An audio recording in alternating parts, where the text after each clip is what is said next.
الحمد لله رب العالمين والعاقبة للمتقين والصلاة والسلام على رسوله الأمين وعلى آله وصحبه أجمعين ومن تبعه بإحسان إلى يوم الدين أما بعد فأعوذ بالله من الشيطان الرجيم يا أيها المدثر قم فأنذر وربك فكبر وثيابك فطهر والرجز فاهجر. محترم حضرات و خواتین، رسول اللہ صلی اللہ علیہ وسلم کی مبارک زندگی کو معلوم کرنے کے لیے ہفتے میں ایک مرتبہ نماز عشاء کے بعد مسجد ہدا میں ہم مل بیٹھتے ہیں تاکہ ہم اپنے نبی کی زندگی کو معلوم کریں اور آپ کی زندگی سے حاصل ہونے والے اسباب کے مطابق اپنی زندگی کو ڈھالنے میں ہم سب کامیاب ہو جائیں. اللہ اس عظیم مقصد میں ہم سب کو کامیابی عطا فرمائے. ہماری اس نشست اور بیٹھک کو پروردگار ہم سب کے حق میں ذخیرہ آخرت بنا دے. جنت الفردوس میں بھی اللہ ہم سب کو جمع فرمائے. اللہ کی خاطر نماز عشاء کے بعد تھوڑی دیر اللہ کے دربار میں جو ہم وقت نکالتے ہیں، اللہ ہمارے اس وقت کی قربانی کو قبول فرمائے. اس کے بدلے دنیاوی اور اخروی سعادتوں برکتوں سے اللہ ہم سب کو مالا مال فرمائے. آمین. محترم حضرات و خواتین، جیسا کہ آپ جانتے ہیں کہ آپ میں سے ایک بڑی تعداد الحمدللہ ہر ہفتہ ہمارا ساتھ دیتی ہے اور آپ میں سے بہت سارے اس کلاس میں پوری پابندی سے حاضر ہونے کی کوشش کرتے ہیں. اللہ آپ تمام کو جزائے خیر دے. رسول اللہ صلی اللہ علیہ وسلم پر غار حرا میں جو وحی نازل ہوئی، گزشتہ کلاس میں ہم نے اس وحی کی کیفیت اور طریقے کو ہم نے معلوم کیا کہ پہلی بار اللہ کے نبی پر غار حرا میں وحی نازل ہوئی. سورہ علق کی 5 آیات کریمہ آپ پر نازل ہوئی.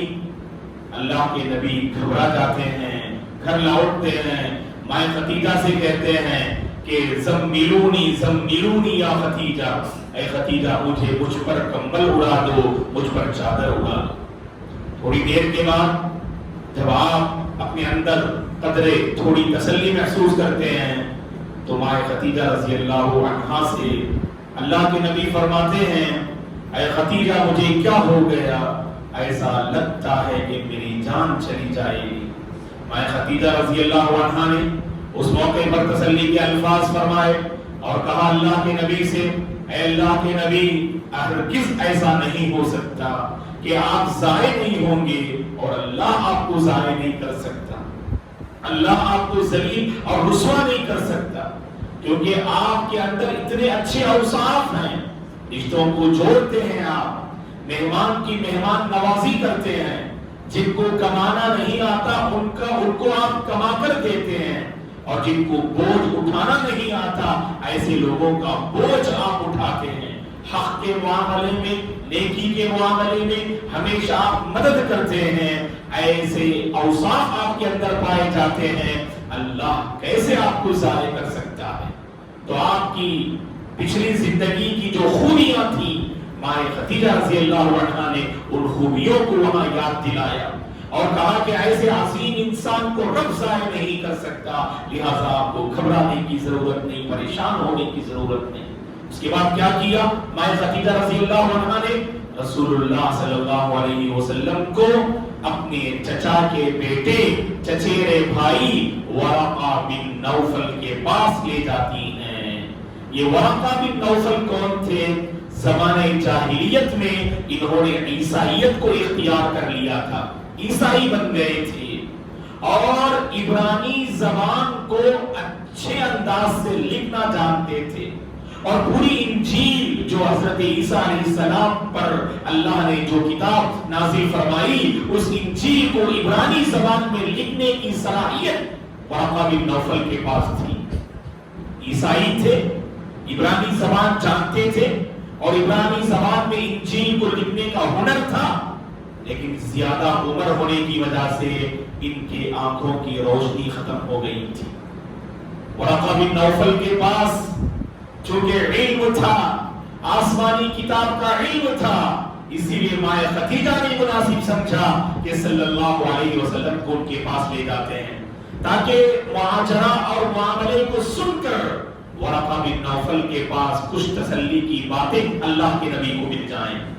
تو جاتے ہیں اللہ کے نبی کے پاس، اللہ کے نبی کو لے کر مائیں خدیجہ رضی اللہ عنہا ورقہ بن نوفل کے پاس جاتی ہیں، اور ورقہ بن نوفل کے پاس پہنچ کر کہتی ہیں کہ اپنے بھتیجے سے تھوڑا آپ کچھ دریافت کیجیے۔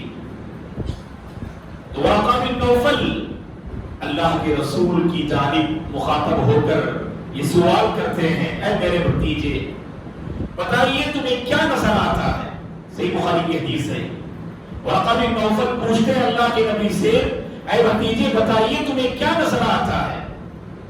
تو پورا ماجرا، پورا واقعہ آپ نے بیان کیا۔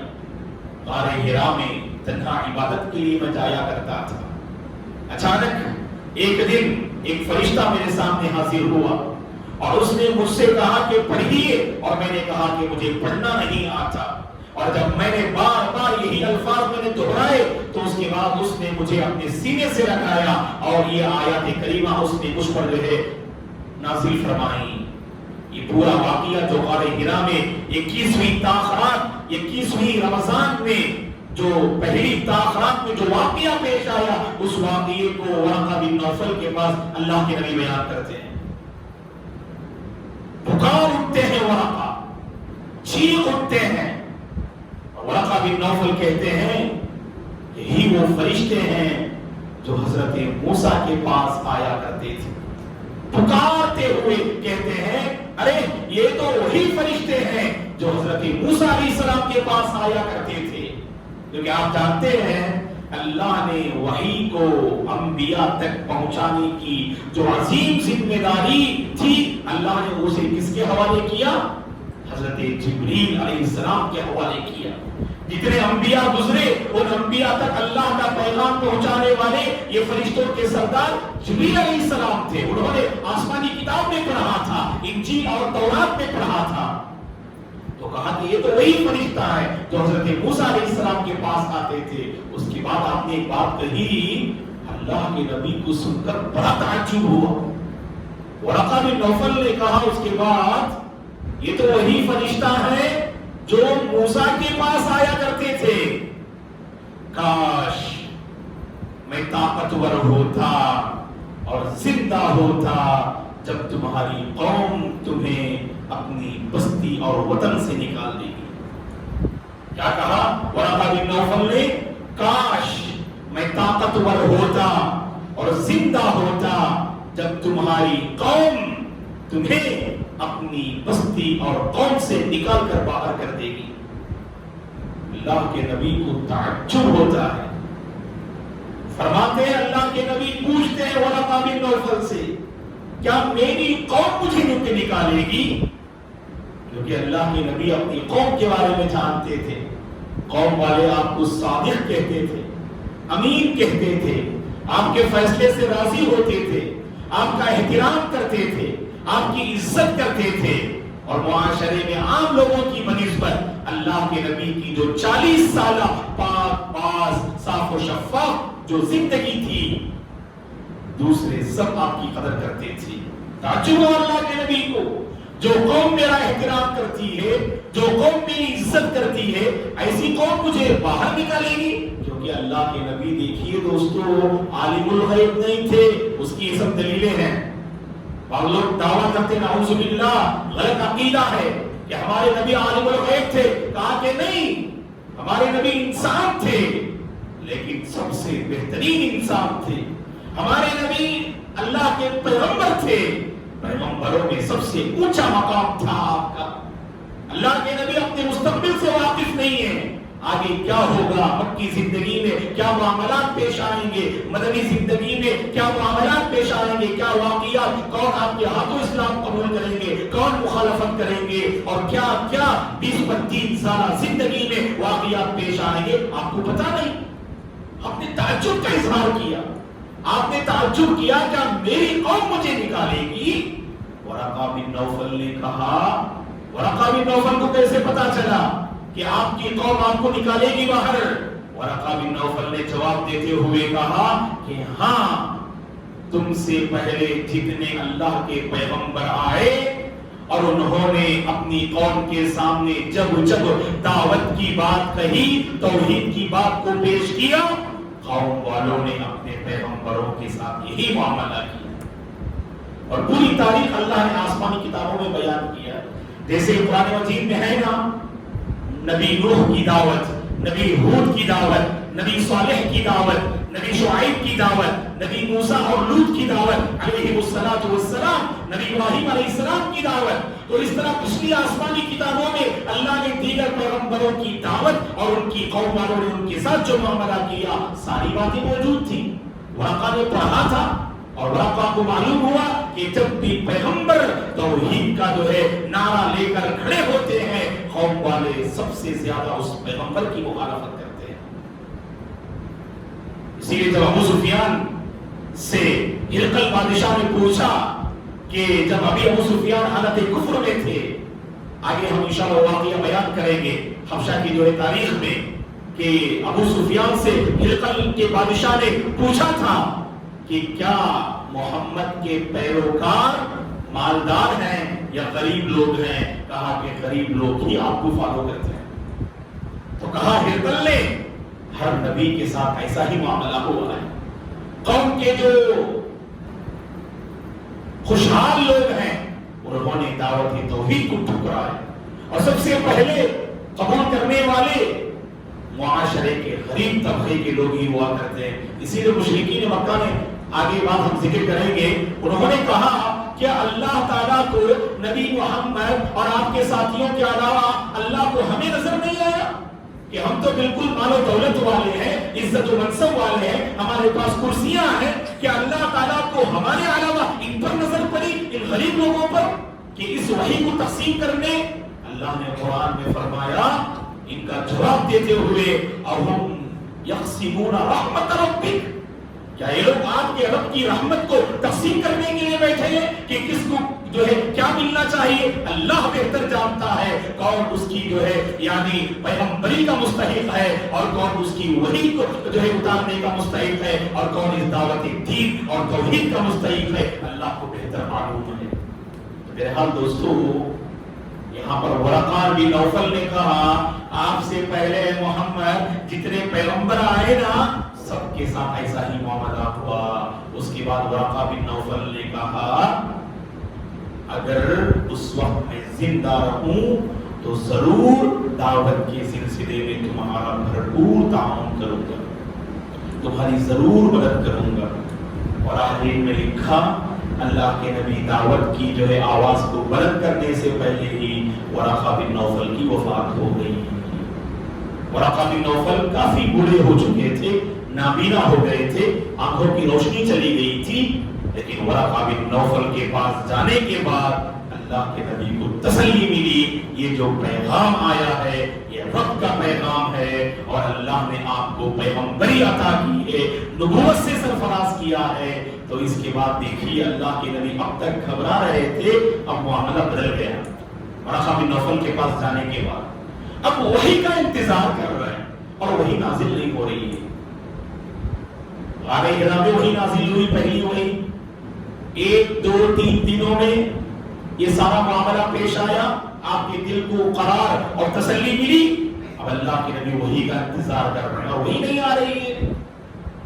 پہلی وحی اور دوسری وحی کے درمیان زبردست فاصلہ ہے۔ یہ کتنا فاصلہ ہے اس میں علماء نے اختلاف کیا۔ بعض علماء نے کہا پہلی وحی نازل ہونے کے بعد دوسری وحی جو نازل ہوئی تقریباً درمیان میں جو گیپ مدت تھی وہ تقریباً 6 مہینے کی مدت تھی، 6 مہینے وحی نازل نہیں ہوئی۔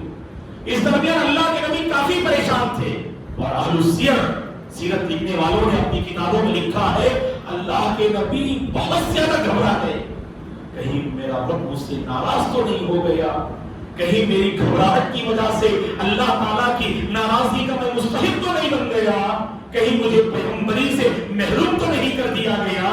ایسی بہت ساری باتیں انسان ہونے کی ناحیے سے آپ کے ذہن میں خیالات جو ہے آتے گئے۔ اور بعض علماء نے کہا 40 دن کی مدت تھی، پہلی وحی اور دوسری وحی میں، بعض نے 6 مہینے کہا اور بعض نے 40 دن کہا۔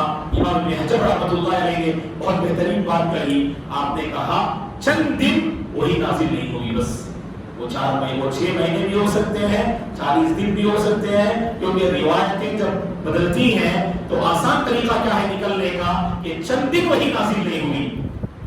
اس کے بعد ہوا کیا، وہی دوبارہ کیسے نازل ہوئی، خود اللہ کے نبی واقعہ بیان کرتے ہیں۔ آپ پر جو پہلی وحی نازل ہوئی، کون واقعہ بیان کر رہے، کس نے واقعے کو بیان کیا؟ بارک اللہ فیک احسن، ماں عائشہ رضی اللہ عنہا نے بیان کیا۔ جب آپ پر پہلی وحی نازل ہوئی، ماں عائشہ نے پورا واقعہ بیان کیا۔ اب تک جو میں بیان کیا تھا، ورقہ بن نوفل کے پاس جو جاتے ہیں، تسلی کی جو الفاظ کہتے ہیں، آپ کے اور ورقہ کے درمیان جو گفتگو ہوتی ہے، یہاں تک صحیح بخاری کا واقعہ ہے۔ آئیے اب ہم آگے بڑھتے ہیں، صحیح بخاری اور مسلم کا واقعہ ہے۔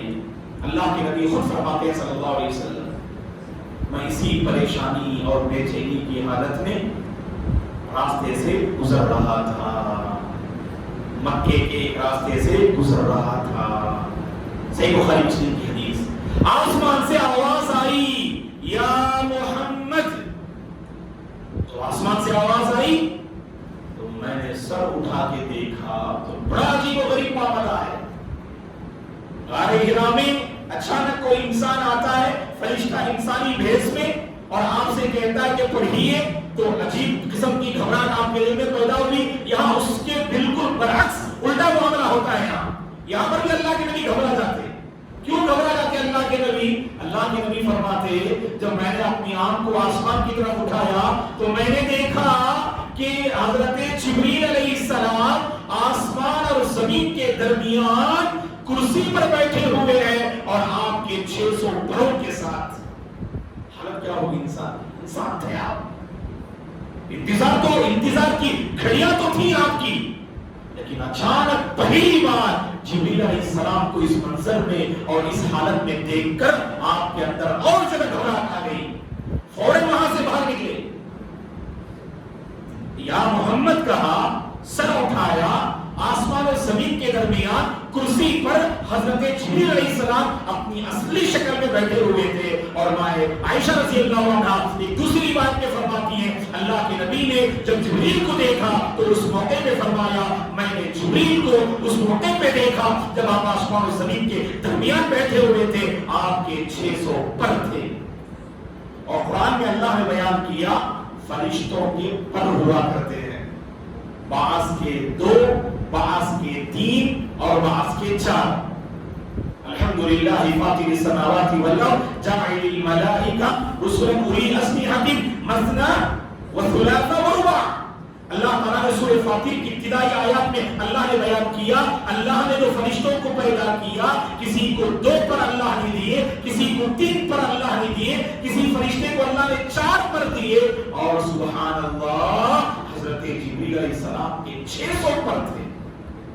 سب سے بڑے سبحان اللہ سید الملائکہ ہیں آپ، اور اس اصلی شکل میں اللہ کے نبی نے دیکھا، گھبراہٹ پیدا ہوئی، دوڑتے ہوئے چلے گئے، اور پھر ماں خدیجہ سے کہا دثرونی دثرونی، وہاں زملونی زملونی کے الفاظ ہمیں ملتے ہیں، اور یہاں پر اللہ کے نبی نے ماں خدیجہ سے فرمایا دثرونی دثرونی، اے خدیجہ مجھ پر کمبل اڑا دو، کمبل اڑا دو۔ ماں خدیجہ فرما بردار خاتون سوال نہیں کیا، گھبراہٹ کے عالم میں، جیسا کہ میں نے عورتوں سے اس حوالے سے ایک نصیحت کی کہ جب شوہر اور گھر کے مرد حضرات پریشان ہوتے ہیں، پہلے وہ جو حکم دیتے ہیں وہ کر گزرے، اس کے بعد تسلی سے ان سے پوچھئے کیا ماجرا ہے، تب مسئلہ حل ہو سکتا ہے، پرابلم سالو ہو سکتا ہے۔ تو ماں خدیجہ نے فوری طور پر آپ پر کمبل اڑا دیا اور آپ اندر گھبراہٹ کے عالم میں سو رہے تھے۔ پھر حضرت جبریل خود آپ کے پاس آ جاتے ہیں، اور جبریل علیہ السلام آپ کے پاس آ کر ابھی شروع میں نے جو آیات کریمہ آپ کے سامنے تلاوت کی 20 پر 90 پارے کی سورہ مدثر کی ابتدائی 5 آیتیں اللہ کے نبی پہ نازل ہوتی ہیں. یا ایھا المدثر قم فانذر وربک فکبر وثیابک فطہر والرجز فاہجر. اے کمبل اوڑھنے، اے کمبل اوڑھ کر سونے والے کھڑے ہو جائیے. اللہ اکبر. اللہ کی طرف سے کیا پیغام تھا دیکھیے. اے کمبل اوڑھ کر سونے والے کھڑے ہو جائیے اور لوگوں کو جا کر ڈرائیے. آپ کا کام ڈرانا ہے، آپ کا کام جہنم سے ڈرانا اور جنت سے قریب کرنا ہے. وَرَبَّكَ فَكَبِّرْ. اور اپنے پروردگار کی بڑائی بیان کیجیے. اللہ اکبر اللہ اکبر. ایسے اللہ کی بڑائی بیان کرتے رہیے. دعوت کے راستے میں اپنی زبان کو ذکر سے جاری رکھنے سے دعوت میں اللہ کی طرف سے مدد ملتی ہے دوستو. وَثِيَابَكَ فَطَهِّرْ. آپ کا ظاہر بھی پاک ہو، آپ کا باطن بھی پاک ہو. اپنے کپڑوں کو بھی پاک و صاف رکھیے اور اپنے دل کو بھی. وَالرُّجْزَ فَاہْجُرْ. بتوں کی پوجا پاٹ سے اپنے دل کو بھی پاک و صاف رکھا کیجیے. آپ یہ آیات کریمہ اللہ کے نبی میں نازل ہوتی ہیں. تو پتہ چلا پہلی وحی کے بعد ایک مدت اللہ کے نبی پہ وحی نازل نہیں ہوئی. دوسری بار کب نازل ہوتی ہے؟ بعض نے کہا 6 مہینے کے بعد، بعض نے کہا 40 دن کے بعد، بعض نے کہا کہ چند دنوں کے بعد. اور کیسے نازل ہوتی؟ یہ واقعہ بھی ذہن میں رہنا آپ کے. جب اللہ کے نبی راستے میں جا رہے تھے، آواز آئی آسمان سے، یا محمد، اے محمد کہہ کر آپ نے سر اٹھایا، دیکھا کہ حضرت جبریل علیہ السلام اپنی اصلی شکل میں بیٹھے ہوئے کرسی پر. پہلی بار حضرت جبریل کو دیکھا تھا اس صورت میں. گھبراتے ہوئے گھر لوٹتے ہیں اور مائیں خدیجہ سے فرماتے ہیں کہ اے خدیجہ مجھ پر چادر اڑا دو، مجھ پر کمبل اڑا دو. تو کمبل اڑا دیتی ہے، کمبل اوڑھ کر سو رہے ہوتے ہیں. یہاں پر اللہ کے فرشتے جبریل علیہ السلام یہ آیات کریمہ لے کر نازل ہوتے ہیں. یا ایھا المدثر قم فانذر وربک فکبر وثیابک فطہر. اور یہاں پر دوستو آپ پر جو وحی ابھی نازل ہوئی، یہاں پر یہ بات کہہ کر انشاءاللہ ہم اپنی گفتگو ختم کر دیں گے. اس کے بعد کے واقعات کیا ہیں وہ انشاءاللہ آئندہ کلاس میں ہم بیان کریں گے. تو وحی جو اللہ کے نبی پہ نازل ہوتی ہے دوستو، یاد رکھیے گا یہ اللہ کے نبی کی ذات کے ساتھ اس کا کوئی تعلق نہ تھا. بعض لوگوں نے غلط جو ہے یعنی بات یا غلط جو ہے ایک عقیدہ لوگوں نے پھیلا کے رکھا ہے کہ وحی کا تعلق اللہ کے نبی کی ذات اور دل ہی سے. اللہ کے نبی نے جو بھی کہا وہ وحی ہی ہے، یعنی الگ سے کوئی وحی آپ پر نہیں اترتی تھی. ایسی کوئی بعض باتیں پیش کی ہیں جبکہ غلط ہے. یہ اللہ کے نبی صلی اللہ علیہ وسلم کہ جسم کے ساتھ وحی کا تعلق نہ تھا. جب وحی نازل ہوتی آپ اسے قبول کرتے تھے. آپ ٹھیک ہے نا؟ اس لیے آپ دیکھ لیجئے پہلی وحی کے بعد اللہ نے دوسری وحی فوراً کیوں نازل نہیں کیا؟ اہل علم نے کہا اس کے 2 ریزنز ہیں. پہلا ریزن کیا ہے کیوں اللہ نے فوراً وحی کو نازل نہیں کیا؟ دوسری بات اللہ کے نبی کے اندر وہ شوق پیدا ہونا چاہیے. اللہ کے نبی کے اندر شوق پیدا ہوا واقعی. گھبراہٹ کے فوراً بعد پھر دوبارہ وحی نازل ہوتی تو شاید اللہ کے نبی اور زیادہ پریشان ہو جاتے. اس لیے اللہ تعالیٰ نے کیا کیا؟ ایک گیپ، ایک مدت رکھا تاکہ خود بخود آپ کے اندر شوق پیدا ہو. اور دوسری بات کیا ہے، لوگ جو سمجھتے ہیں وحی کا تعلق اللہ کے نبی کے جسم کے ساتھ ہے، کہا کہ نہیں، اس کا تعلق باہر کی چیز سے ہے. جب تک وحی نازل نہ ہوتی اس وقت تک اللہ کے نبی کو کسی چیز کا علم نہیں ہوتا تھا. اب یہاں پر یہ کہہ کر اپنی گفتگو ختم کر دیں گے. یہ غور سے سنیے، وحی جو نازل ہوتی تھی اللہ کے نبی پر اس کی 6 شکلیں تھیں، اس کی 6 قسمیں تھیں. ٹائپس آف وحی، وحی کی شکلیں، وحی کی قسمیں. یہ کتنی تھی؟ 6. اب غور سے سنیے. وحی کی پہلی شکل کیا؟ اللہ کے نبی کو خواب میں بتا دیا جاتا. یہ بھی وحی کی شکل ہے. اللہ کے نبی کے خواب، نبی بنائے جانے کے بعد وہ خواب بھی جو ہے نبوت کا حصہ ہے. تو اللہ تعالیٰ بعض باتیں خواب کے ذریعے بتا دیتا. خود اللہ کے نبی، صحیح بخاری مسلم کی کئی حدیثیں ہیں جس میں اللہ کے نبی نے فرمایا میں نے خواب میں دیکھا جنت کے ان مناظر کو اور جہنم کی ان ہولناکیوں کو میں نے خواب میں دیکھا. تو خواب کے ذریعے جو باتیں آپ کو بتائی گئی وہ بھی وہی ہے دوستو.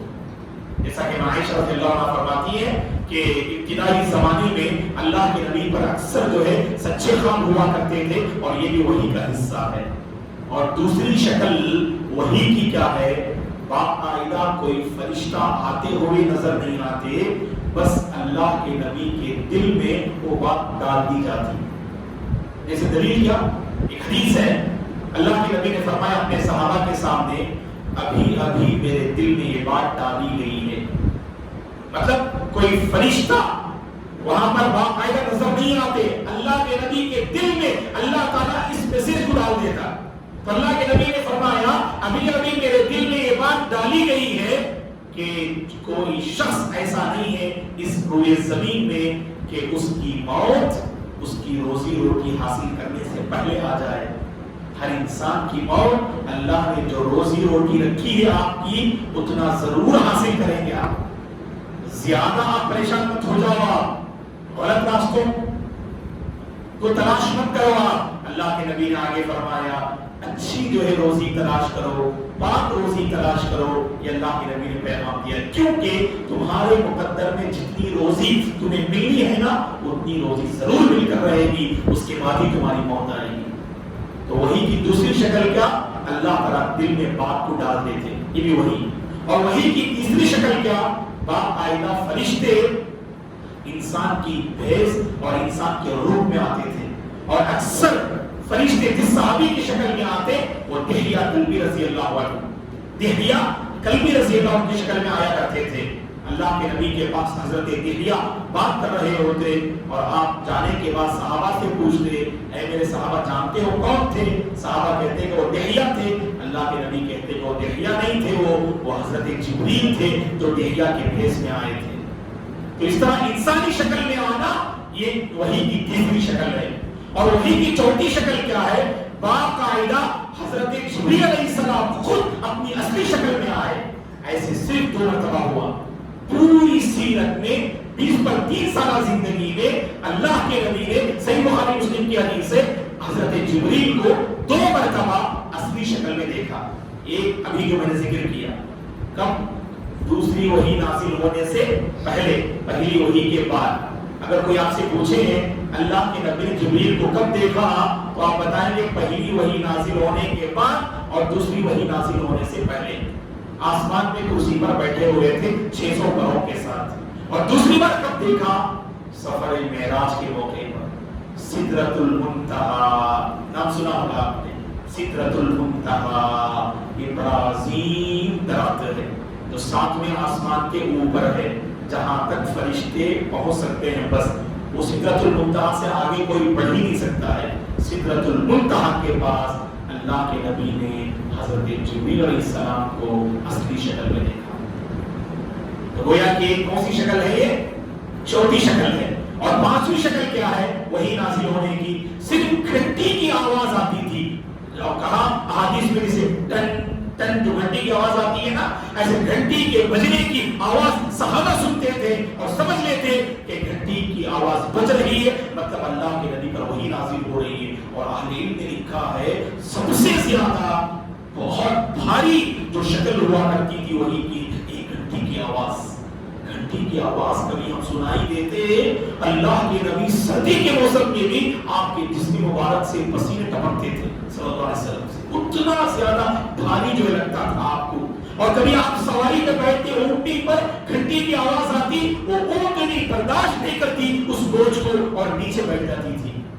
سب سے زیادہ بھاری وہی نے کیا ہے؟ ایک گھنٹی کی آواز ہے. اس میں رکھیے آپ لوگ. اور آخری شکل کیا ہے وہی نازل ہونے کی؟ اللہ تعالیٰ نے بغیر کسی فرشتے کے خود آپ سے براہ راست ڈائریکٹ اللہ نے بات کیا. اور یہ معراج کے موقع پر ہوا. معراج کے موقع پر حضرت جبریل وہاں پر درمیان میں تھے کیا؟ نہیں. ڈائریکٹ اللہ نے آپ سے بات کی. جیسے موسیٰ کو کلیم اللہ کہتے ہیں، اللہ سے بار بار بات کرنے والے، لیکن آپ چونکہ بار بار طور کے پاس جاتے تھے حضرت موسیٰ اور اللہ سے بات کرتے تھے، ویسا معاملہ تو نہیں تھا. لیکن سفر معراج کے موقع پر اللہ سے ڈائریکٹ آپ نے بات کی اور نمازوں کا تحفہ اللہ نے آپ کو عطا کیا وحی کی شکل میں. تو وحی کی یہ 6ٹھی شکل ہے بغیر واسطے کے اللہ نے ڈائریکٹ اللہ کے نبی سے بات کیا. یہ سفر معراج کے موقع پر 6 شکلیں ہیں. ان انشاءاللہ آئندہ کلاس میں شروع میں میں پوچھوں گا اور آپ لوگ اچھی شکل بتانا ہے انشاءاللہ. جزاکم اللہ خیرا. اللہ تبارک و تعالیٰ سے ہماری دعا ہے اللہ تعالیٰ ہم سب کو سنت رسول کے مطابق اپنی زندگی کو ڈھالنے کی توفیق عطا فرمائے. جب بھی اللہ کے نبی کا نام جو ہے لیا جائے تو آپ پر درود بھیجنے والے بندوں میں اور بندیوں میں اللہ ہم سب کو شامل فرمائے. ہماری زندگی کو اللہ اس کی اپنی مرضی اور رسول اللہ کی سنتوں پر گزارنے کی اللہ توفیق عطا فرمائے. آپ کی سنتوں پر باقی رکھے اور آپ کی سنتوں پر اللہ ہم سب کو جو ہے خاتمہ نصیب فرمائے. اللہ تعالیٰ آپ تمام کی زندگیوں میں عمر میں صحت میں اللہ تعالیٰ برکت دے. آپ کے گھروں میں اللہ جو ہے سکون نازل فرمائے. ہر قسم کی پریشانی آفت اور بیماری سے اللہ تعالیٰ تمام کی حفاظت فرمائے. سکون و صحت والی زندگی, اطمینان و عافیت والی زندگی, پرہیزگاری والی زندگی اللہ ہم سب کو نصیب فرمائے. آمین. جزاکم اللہ خیرا. شکرا. السلام علیکم ورحمۃ اللہ وبرکاتہ. سبحانک اللہم و بحمدک اشہد ان لا الہ الا انت استغفرک و اتوب الیک. محترم حضرات و خواتین, جیسا کہ آپ جانتے ہیں اس سے پہلے الحمدللہ ہمارے بعض طلبہ جو یہاں شریک ہوتے ہیں انہوں نے سوال کا صحیح جواب دیا اور ہم نے وعدہ بھی کیا کہ انشاءاللہ ان کو ہم انعام سے نوازیں گے. تو 3 یا 4 اسٹوڈنٹس ہیں انشاءاللہ ہم انہیں جو انعام دے رہے ہیں. نام کیا ہے؟ عبدالرزاق. ماشاءاللہ.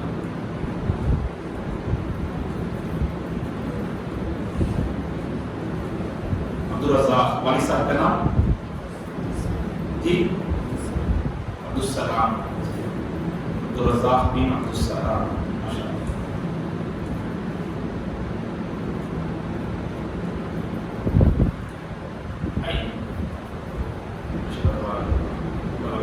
باقی رکھیں گے انشاءاللہ. اس کے بعد عدنان. والد صاحب کا نام ارشاد احمد. عدنان بن ارشاد احمد صالح.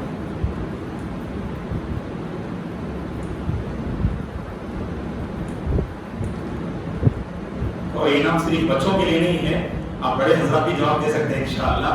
آپ لوگوں کو انشاءاللہ انعام سے نوازا جائے گا انشاءاللہ. جی آئیے عدنان صاحب. ماشاءاللہ برکت دے. اللہ آپ کی زندگی کو اور مستقبل کو روشن کرے. ان کے بعد چاہنے کے بعد سب اللہ ٹھیک ہے. شکرا. سبحانک اللہم و بحمدک.